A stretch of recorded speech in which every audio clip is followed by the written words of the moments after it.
So here we are at last. We have finally reached the conclusion of the last good 7 of 9 episode. I know, I'm kind of exaggerating. I've actually referenced this episode many times in the last, I think, 2 seasons at this point in time.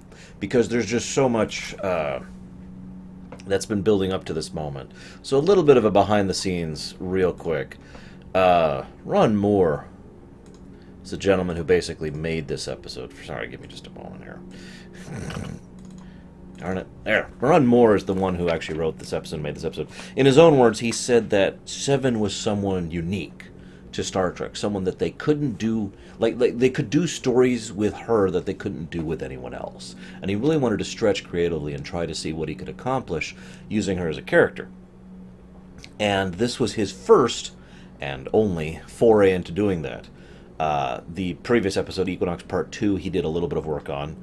He worked on this episode, and he worked on another episode, Barge of the Dead, which I don't remember if that's the next one or not, but those are the 3 he worked on for Voyager before he, was gone kaput for good. And this is, in my opinion, the best way for Seven to basically exit the show.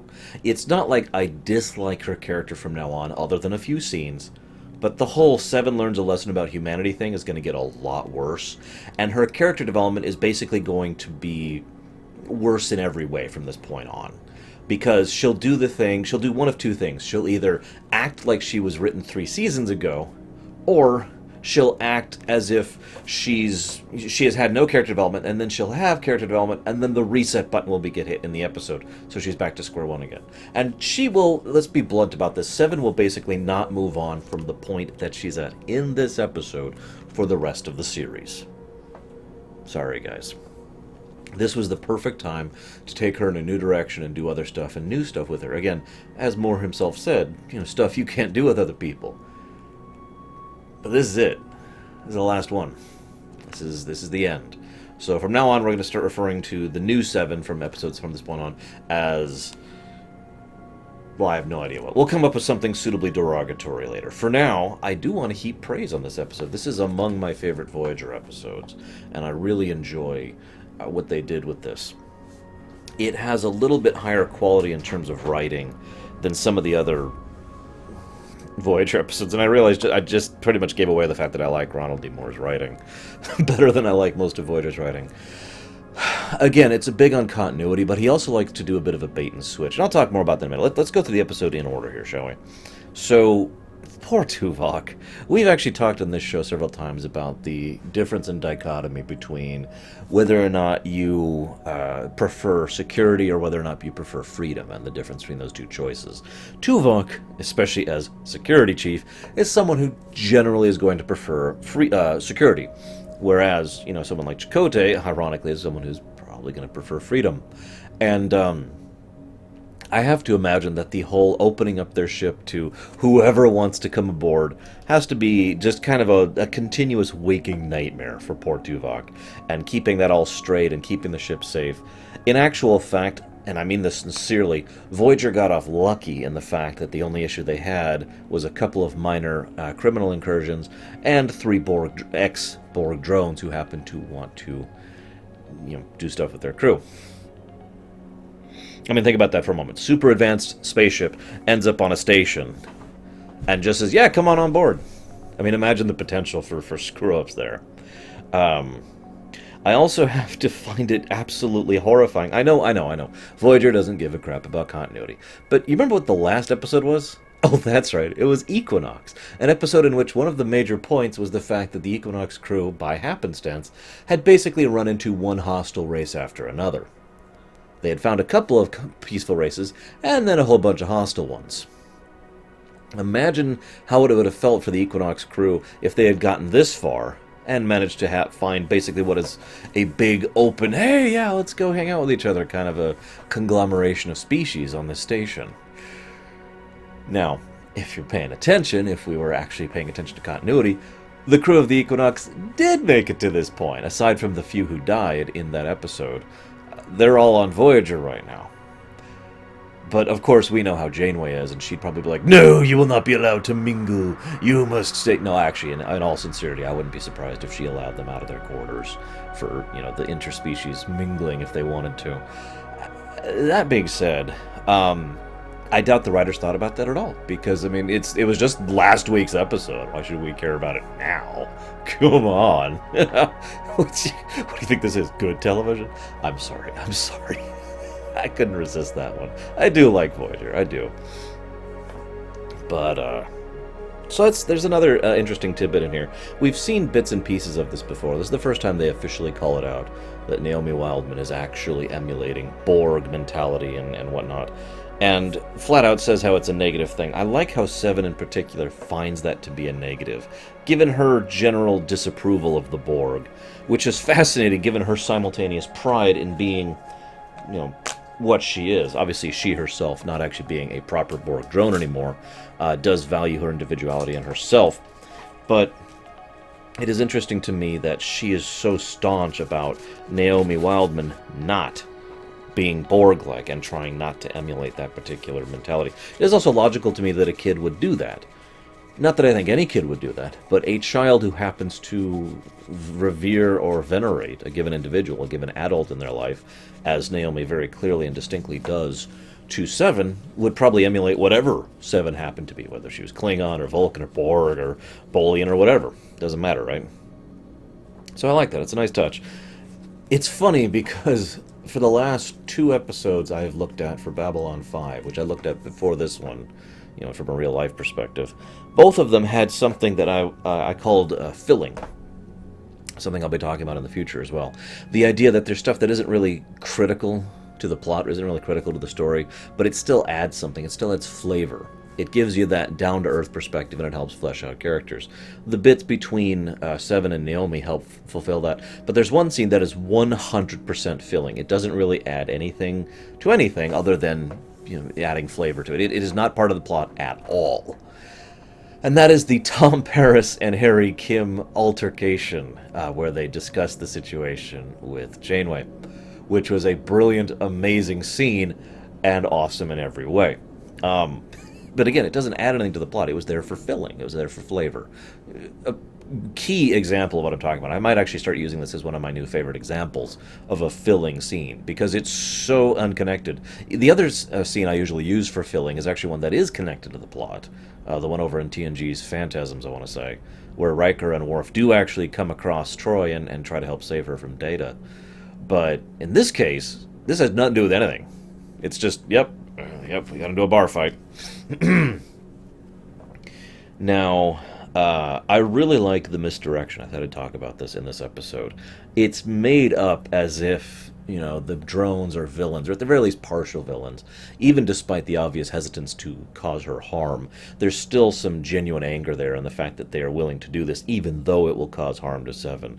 And you get this big impression that, at first it's like, oh my god, the Borg have learned to infiltrate. Now, I'm very curious how many of you out there, first time you saw this episode, had that same reaction, because I know several people who did, including me. I thought the Borg, after the incidents of Unimatrix, or not Unimatrix, what was the episode? I think it was Unimatrix Zero was the episode. The previous big Borg episode, that they had finally started to truly adapt. I talked about my idea of how the Borg could continue to evolve, that whole thing. And that now they had actually basically sent former drones who were infiltrating, as non-drones, yet still had their implants, in order to be able to cause, whatever it is they needed to be doing. Now, that was actually disproven a few scenes in, but that's the first impression I got. The second impression I got is these were former drones who were, in some way, villains, for some reason or another. And then pretty shortly after that, we get to the reality of what's happening here, which I actually really like. There's no bad guys in this episode. Not really. There's no villain. There's no bad guy of the week. Now, I hate to say this, but the mere fact that there's no bad guy of the week makes me like this episode more. I like it when you've got, the established norm, and you decide to stretch a little bit outside of it, rather than just having the continuous, we've always got to have a bad guy. Instead, having a situation where the real threat of it is guilt and recrimination and consequences of previous actions, that kind of a thing, which is awesome. Sorry, there we go. You shouldn't have heard that. I forgot to mute Skype. I always mute Skype when I record, just in case, so you don't hear the beep boop. So, I like the fact that security is actually competent for once. First of all, they detect that someone is disrupting security almost immediately. And I like that a lot, because it makes sense that if you put up a looped footage on a camera, someone would notice relatively quickly, if they were competent, if they were paying attention. So that was a nice touch. Then there's that wonderful line of, all we know for certain right now is we have a security breach. Then we skip forward not too long, and then they manage to have localized it to the cargo bay and get in there to help her. I like that a lot. And even though you have to make a couple of logical jumps to make that work, I like it because it portrays the Voyager crew as competent. And I gotta be blunt, one of the biggest problems I've always had with Star Trek is portraying the crew as incompetent. I've talked about this extensively on Voyager in particular. I talked about that just last week with Voyager. So seeing them actually be competent is a nice touch, and I enjoy that.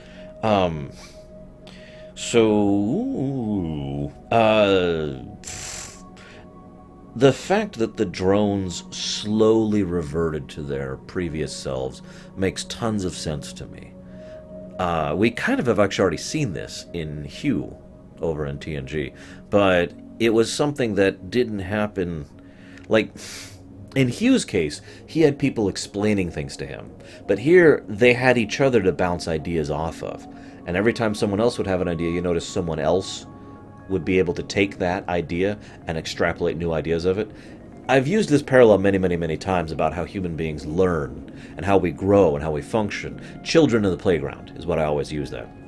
A child who still doesn't know full things and still is trying to learn and understand and grow and figure out who they are will toss out ideas and actions and thoughts, and those ideas and actions and thoughts will basically cause reactions and thoughts and ideas in other people, who will then react to that, take that new information, assimilate it, and push out new output as a result of that. And this interaction between the kids is what causes growth, causes knowledge, causes understanding, that kind of a thing, right?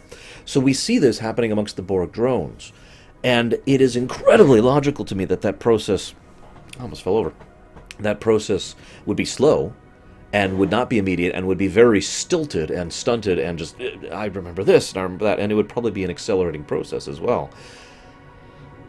Now, one of the things I find fascinating is I actually didn't remember that they said this flat out in the episode. I know that sounds stupid, but I always assumed it was my interpretation of the fact that of why Seven acts the way she did. AKA, they were reverting to adults. She was reverting to a child. The time she'd been assimilated, she was in single digits. And these other people had been already full-grown adults when they were assimilated into the collective. So she reverted to a mental state of a child, with the lack of understanding and lack of maturity and lack of comprehension that implies. So while they were slowly getting stronger, she was effectively slowly getting weaker and clinging to the only thing she knew. The only thing she had to form any semblance of self or decency or stability that she knew. Because she knew nothing other than that fear. We've actually already seen that fear in action. There was this wonderful scene, I believe it's in the episode The Raven, where Seven literally runs under a console, cowering and begging for Papa. You remember that? That is exactly what we see on display here. That child who never had a chance to actually develop past that point properly. A woman whose life was taken from her, quite literally. And I like that presentation. I really, really like it because it is so understandable, and she is portrayed as so sympathetic, even though she does something horrible. She is terrified and alone and scared and has no idea how to even process these emotions. And then she sees someone die right after she comforts him. And then she's abandoned to be alone.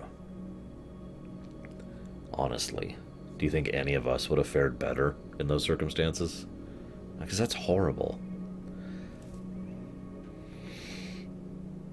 This is also one of the few episodes I see where they really portray assimilation as horrifying as it should be.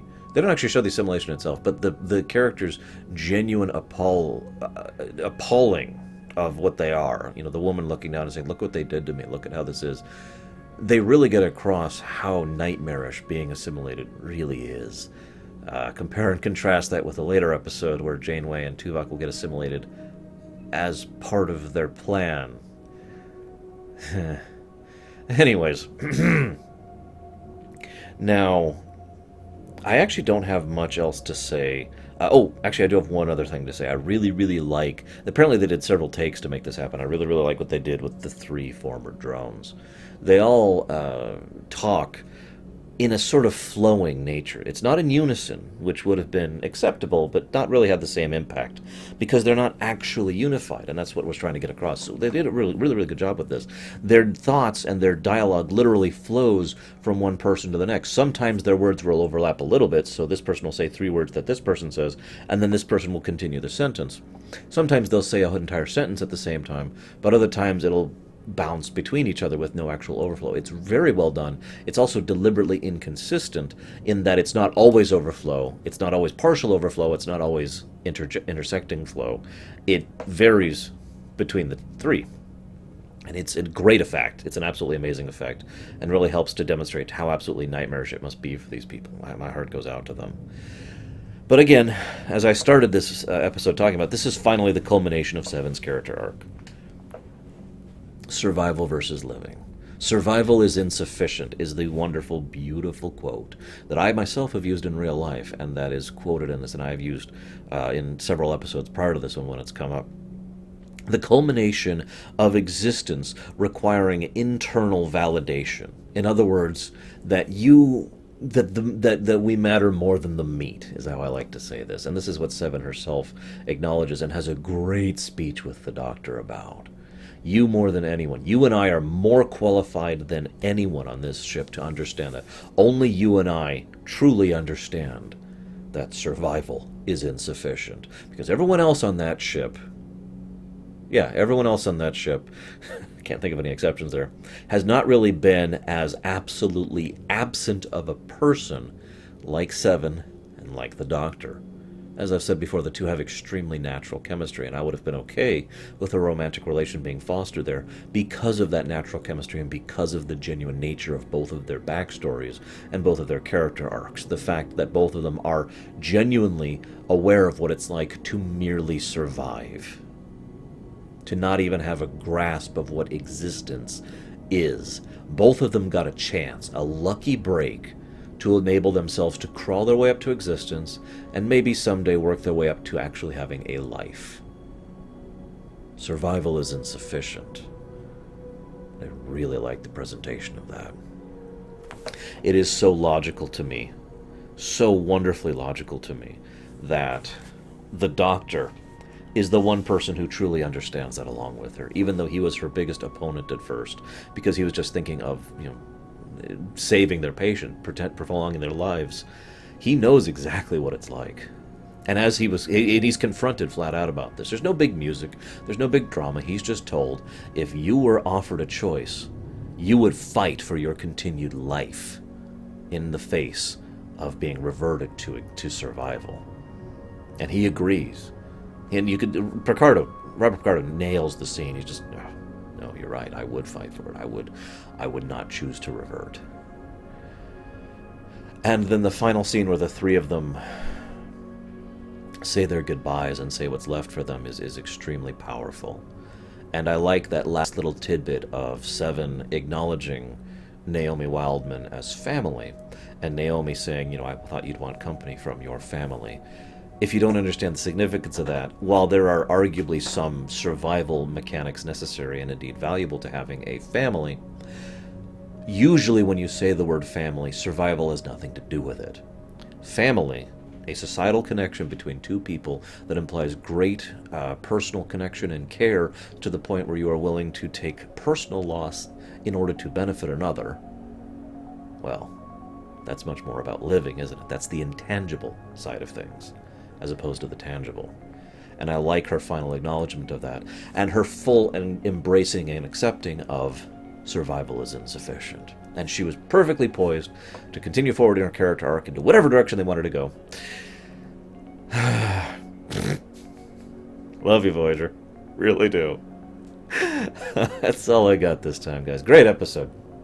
Great episode. I might actually rewatch it just because I like it that much if I have time. I will be seeing you guys, however, next week. Oh, wrong one.